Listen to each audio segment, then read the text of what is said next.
Hello and welcome to the Smart Connections podcast and the Talk the Path podcast. My name is Anna Sanderlin. I am a Warmline facilitator for the University of Memphis Smart Center.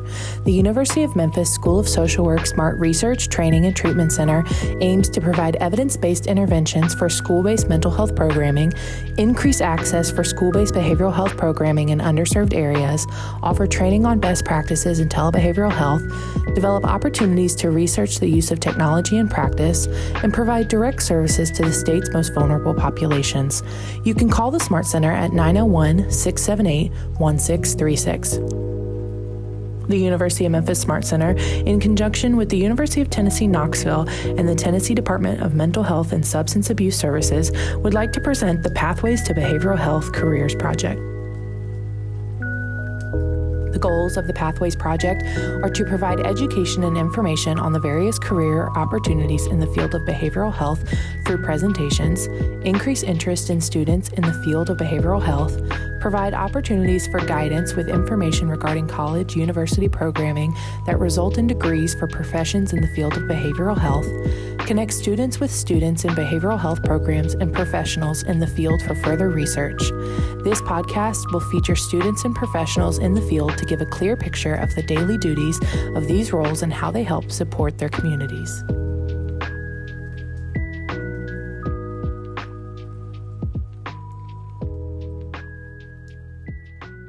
Yeah, so my name is legally Abigail Hitchon. I am a T-LPC-MHSP NCC. All right. So all of that just means that I am provisionally licensed in the state of Tennessee, with my licensed professional counselor with a mental health service provider endorsement. In the state of Tennessee, I'm a nationally certified counselor. I started this journey at the University of Tennessee. My undergrad, go Vols. I graduated from UTK in 2017, and then I started my master's degree as a clinical mental health counselor at the University of Memphis in 2019. I graduated in 2022, and then I am getting my PhD in counselor education and supervision at Oregon State University. I'm a second-year PhD student, and I'm graduating from that never. It certainly feels like that sometimes when you're in a PhD process. Oh, well, thank you so much for explaining the letters, the alphabet soup that so many people see behind a very wonderful practitioner's name, because often a lot of individuals don't know what those mean. So thank you so much for sharing that, and also sharing that you're working on something that is monumental for many, many people in a lifelong dream. Working on your PhD. I know that is a significant undertaking. Yes, so congratulations for making it to the second year, fingers crossed that you were able to continue on and, walk across the stage and receive the, great honor of becoming Dr. Hitchon, or you said legally, are you? Yeah, Dr. Hitchon. Yeah. Dr. Hitchon. Okay. So congratulations on that. So we'll go to the next question. Okay, Ms. Hitchon, could you please tell us a little bit more about your journey to your career? Yeah, so once upon a time, long time ago, I wanted to be a pediatric neurosurgeon. And then I got to the state of Tennessee. You take chemistry as a sophomore in high school, and I took chemistry and I said, nope, I am not going to be a medical doctor. That is not my path. Got to figure out something else. And so I knew that I majored in psychology the entire time at UT. I had the opportunity to work with some fantastic psychologists in the field. I was in Dr. Jeff Larson, who is an experimental psychologist and social psychologist lab, working on mixed emotion studies, things like that. I had that opportunity in my undergrad, and I very highly recommend that. for anybody who wants to eventually go on the PhD track, to start doing research as soon as possible. So I had that opportunity, and I did not have, even with my little piddly humanities BA that I got, I had a 3.4999 GPA when I graduated from the University of Tennessee, which is not competitive enough to go straight into a PhD program from undergrad.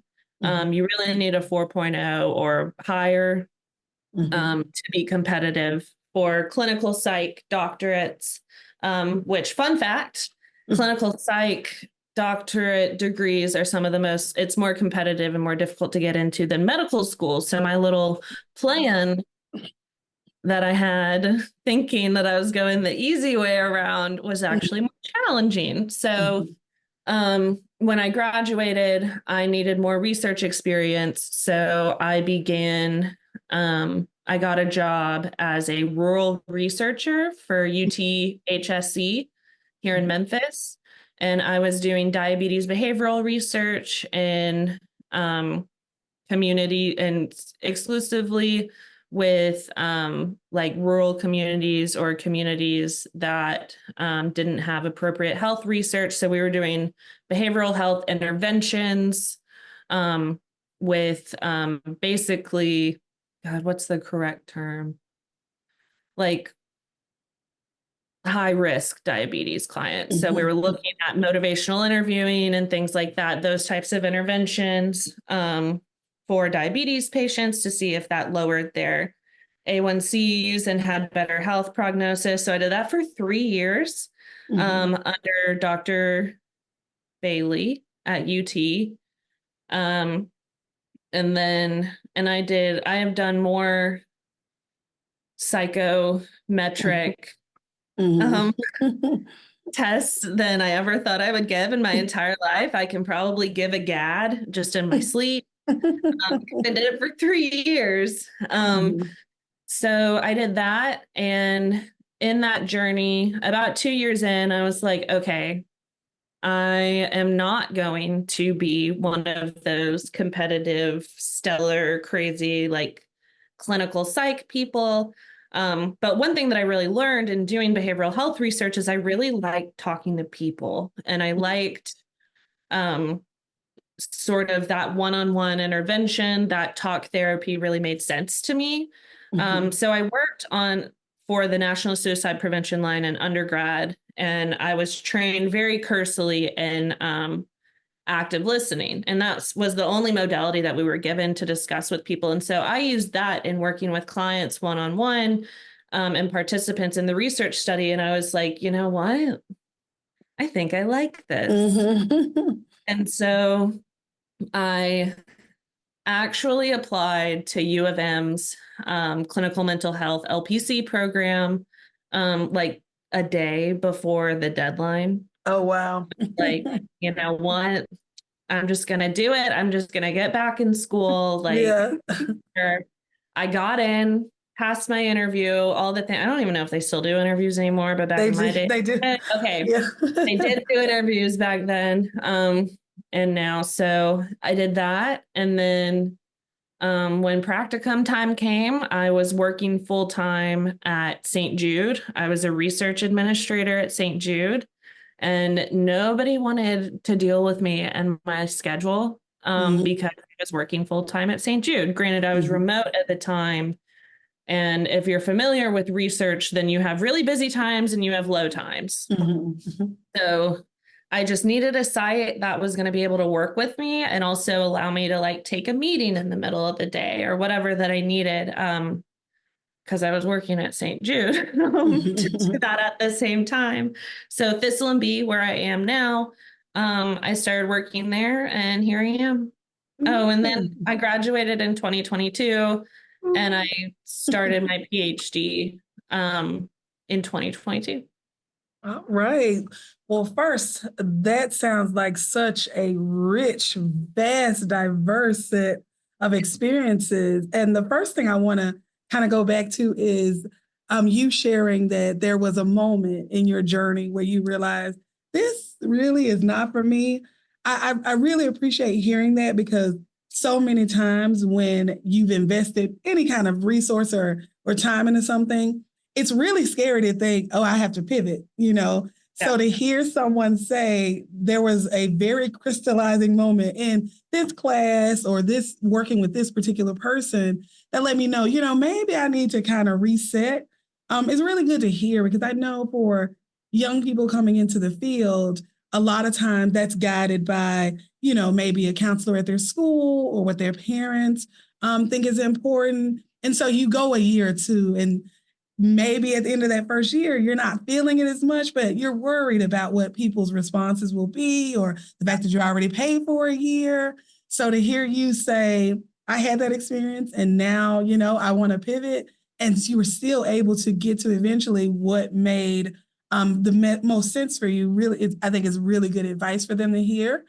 And then, oh my goodness, I love hearing that you were able to get experience in research, the clinical research side, because I know that kind of shifts people's desire away from doing that type of work, because it seems like it's so above our heads, like research, evaluation, but to tie it into things that are so deeply rooted in, social work and the interventions that we use, like motivational interviewing, is I think surprising, and I think like really, I guess makes me excited, because I know a lot of people who don't think of it that way.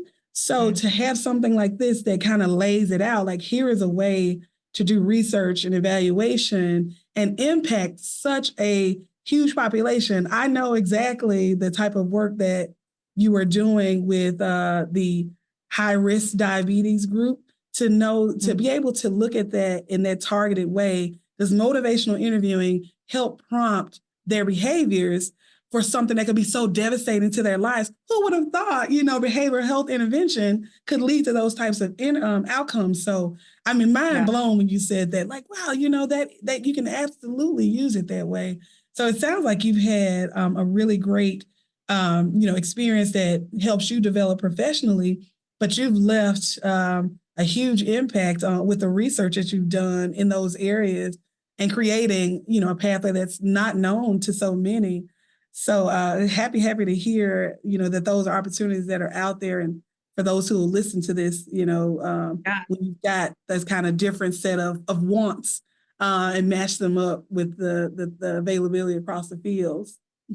Absolutely. I agree with you. I thought research was just like this untouchable, esoteric, like thing that just, I was never going to be able to like be good enough or like smart enough or well-connected enough to really break into it. But I'm gonna be honest with you, once I got in there and I saw what they were doing, I got this. And also I learned very quickly that the medical model is not for me.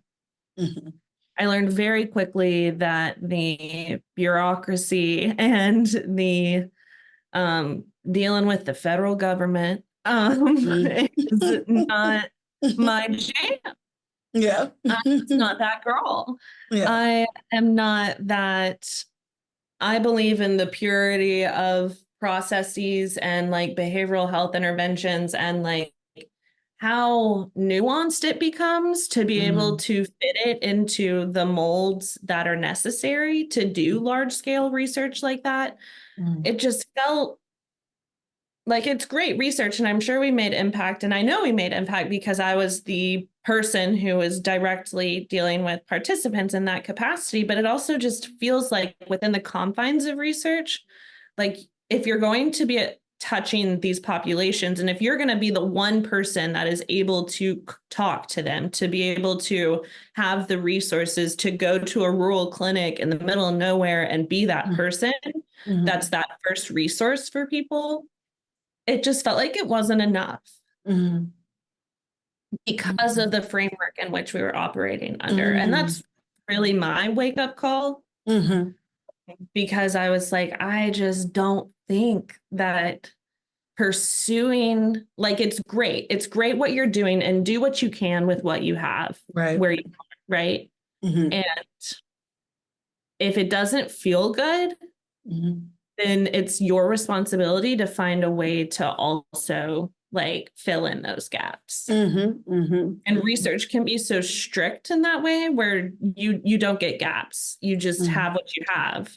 And it was frustrating, but it galvanized me into working with what I do now.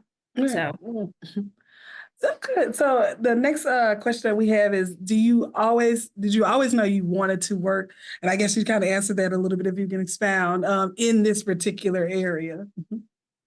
So right now I work with women survivors of human trafficking and prostitution, sex trafficking, survival sex with dual diagnosis. So most of the time that dual diagnosis is substance use disorder and other health diagnoses, bipolar disorder, anxiety, depression, etc. No, I did not know that this is what I would be doing. However, it makes sense to me doing this work because I think that, I wouldn't be here I've been here for 2.5 years now. And I'm not the kind of girl who's just going to sit around if I don't like something. And I have molded myself into being the person that is right for this job, because jobs mold you, right? Learning experiences and everything. But yeah, long story short, if you would have asked me 5 years ago, is this what I'm doing? I would have been like, no. You seem very empowered, like you're able to, make choices that advance both, your career, but also expansion of like what's best, what works, or, things like that. How did you, come to a place where you feel comfortable and confident to be able to make these choices in the moment, like you said, where, hey, if this is not a good fit, I'm going to try something else without the worry of I need this job, or this opportunity is so very specific to what I'm doing. Is there another chance to grow beyond that? So first of all, my privilege status engenders me with a certain level of gravitas that definitely you learn how to leverage that in spaces to work for you, which I'm not proud of all the time. But at the same time, like, if you are a person of privilege and you are on that platform, you got to make sure that you use it in an appropriate way. And especially in advocating for those who are not of the same privilege status that you are. So I think that my confidence does come from that in a subconscious and subconscious way. The other way is that, how I just kind of navigate it is I'm a first gen academic. I'm the first person in my family to be pursuing any of this. So there was no pressure. I have not had anybody being like, well, Abby, you have to get your PhD, you have to do this, or this is the way you do it, and you have to do it like this. Like, no, nobody tells me how to do any of this. And I think that while it can be scary, because there is no path that I've been given, I don't know when a decision isn't quote unquote wrong within the context of moving in these spaces. It's a lot of trial and error. And I've been doing it for 9 years now. And yeah, I also just have a big old vocabulary, and people are like, this bitch knows what she's talking about. And I don't. But you know what? It's scary for people, and you got to use it. You just got to let them. But that speaks to the different types of privileges. And I appreciate, you being, real about that, because it can help listeners who don't have that privilege understand I need, more resources. I'm going to need more support because all the opportunities, all the freedom of choice might not be available for me. So I think the way you combat privilege only belonging to certain, groups and things like that is you acknowledge that it exists, right? And you can help walk back though the exclusivity of it for certain, demographics, certain ethnicity, certain cultures, certain whatever, because like you say, having a big vocabulary gives you credibility. People are going to listen to what you say, and there's just different ways people use that. So we have to be accountable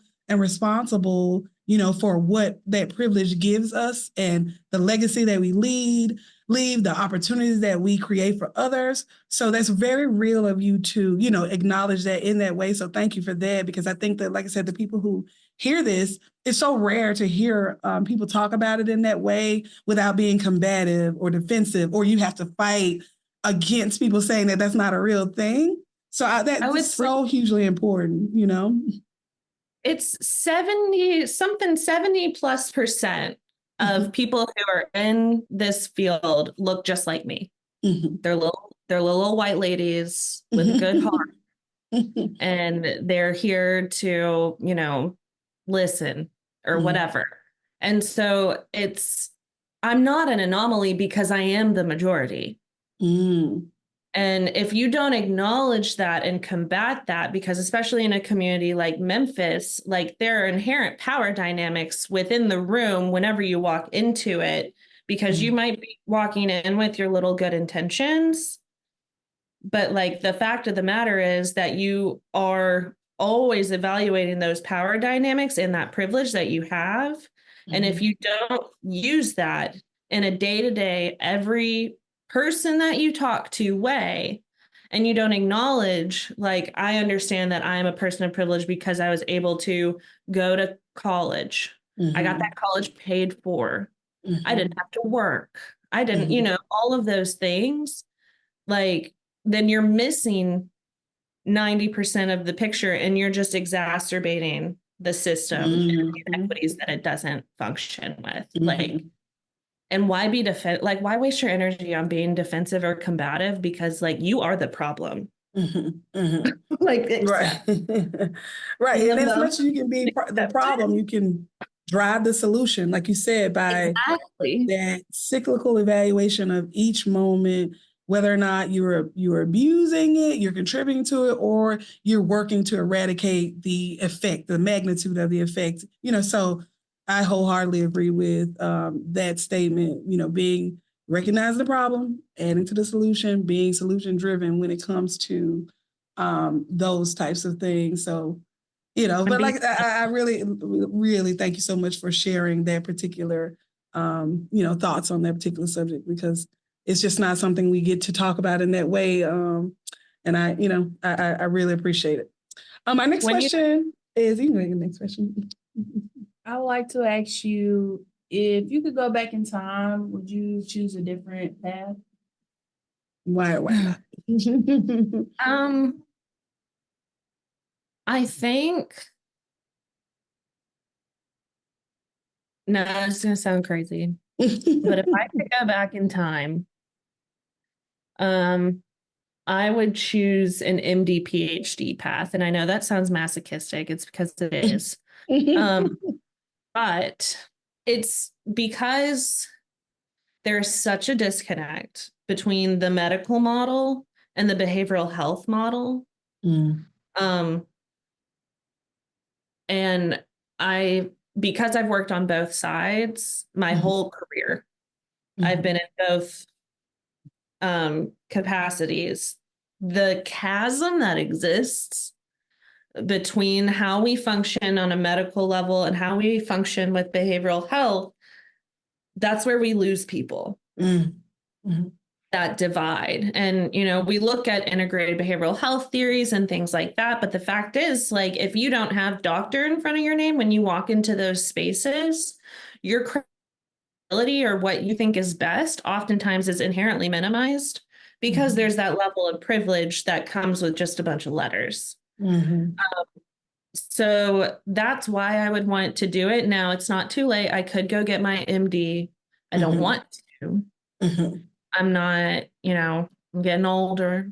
I don't know if I could pass orgo. Like, I just don't know if that's me anymore. But that's why I would go back and be a little bit more, not let the inherent discrimination of women not being good at STEM hold me back, and just accept that within the educational system.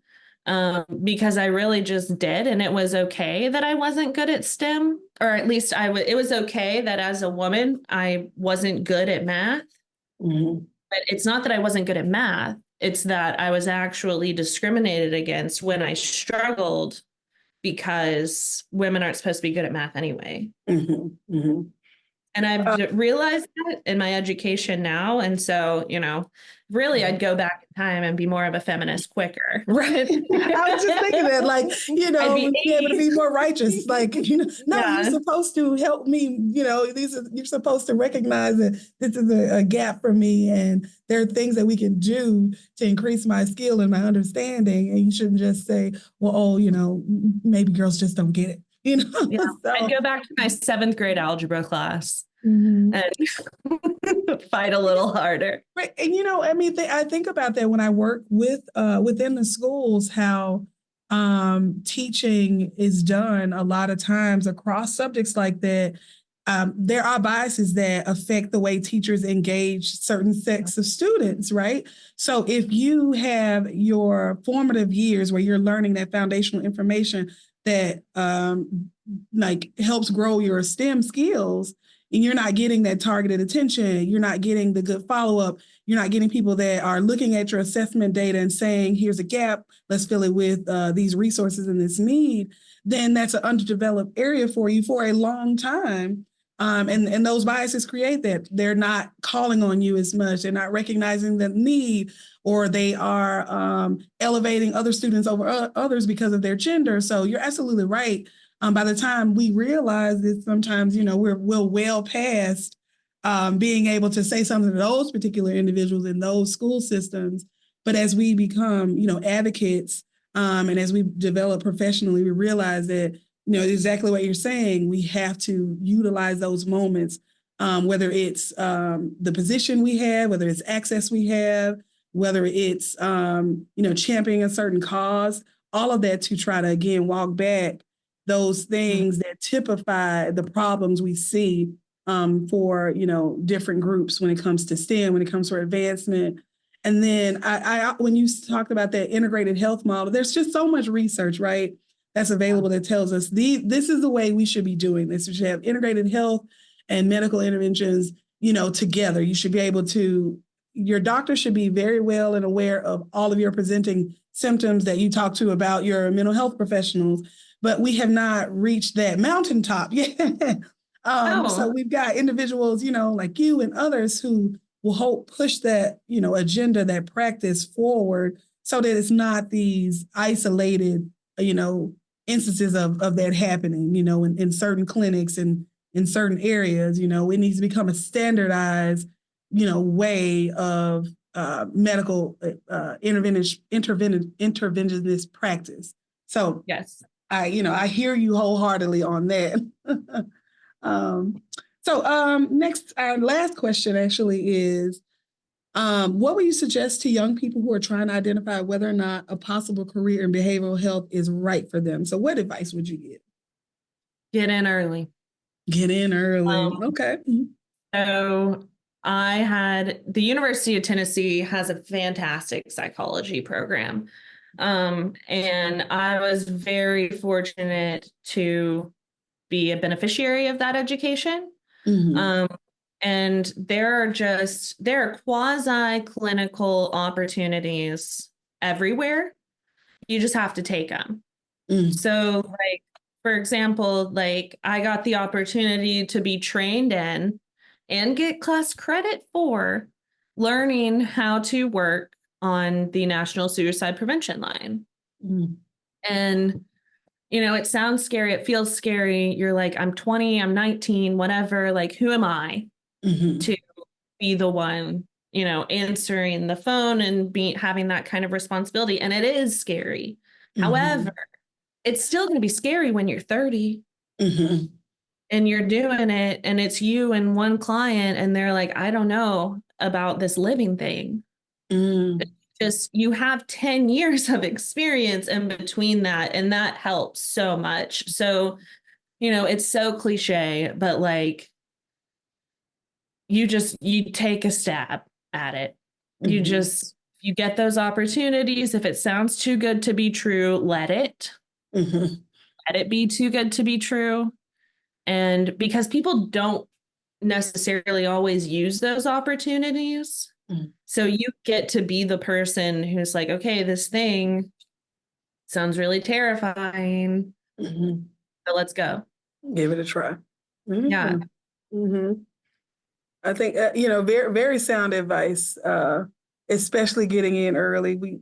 A lot of times we do kind of flail in the wind a little bit when it comes to things, or, we're searching. And while that's okay, taking your time, for those who can kind of pull it together and make those decisions and get in early, they always have, the benefit of choice and seeing, what's available before others kind of, take those off the list. So, I agree. I think, getting in as early as possible when you make the decision is a good practice. And it's really good to hear that there are more experiences and opportunity available out there, because it's not something I was aware of. So I've learned today, and now, we've added to people who can let others know about it and that's how you do it. Each one teach one. Because like I said, I never realized that these experiences are plentiful. I always thought, one or two fellowships might be available, but to hear in your experience, there's always something to choose from, is great. And I'll, push that and encourage others, and everybody who's listening hopefully will too. Well, the fact of the matter is, by the time you get to client-facing work, you've been in school for 6 years in a traditional capacity. And I guess to add to getting in early, get into client-facing, talking to people work early, because that's what you're going to be doing forever. Right. So if you don't jive with, if you're not good at, if it makes you uncomfortable, it's better to find out young than when you're 100K in. Yeah. 6 years in, frustration. And you walk into your practicum and you're like, I don't like this. Yeah. So yeah, I'll put an asterisk next to that. Talk to people early. Talk to people early. Get in early. Hey, simple sound advice that I think will save a lot of heartache, a lot of frustration, and a lot of cash. Well, thank you so much. It has been absolutely wonderful to talk to you today. We really appreciate you taking time out of your, I'm sure, busy schedule to answer our questions and give your insight and guidance to our up and coming young folks who are looking to get into these fields. Any last comments or thoughts before we sign off? No, thank y'all for this opportunity. And, there's just this big old black box that covers what actual journey and process and what happens behind closed doors with the sound machine on with therapy and stuff. So I am grateful to y'all for having this opportunity, because I can't tell you how many interns show up and they're like, oh, this is what we do. Right. I was not prepared for this. Every day. Yes. I really like that. I like that metaphor too. The big black box that we will, help pull items out of, demystify, help you get the experience that you need through these wonderful conversations so that you don't show up thinking it's this versus that. You're informed. You made your specific choice because you're able to hear things from people who are in the field doing the work. So thank you so much for your time again. I appreciate it. And we will hopefully talk to you or see you again soon. All right. Lovely to meet y'all. Have a good day. Bye-bye. Bye. Thank you so much for tuning in to listen to our podcast, brought to you by the Smart Connections podcast from the Smart Center at the University of Memphis, as well as the Pathways to Behavioral Health Careers Project. If you or anyone you know needs any information from the Smart Center, please contact us at 901-678-1636 or email us at smartcenter@memphis.edu. You can also learn more about us at our website, memphis.edu/smartcenter.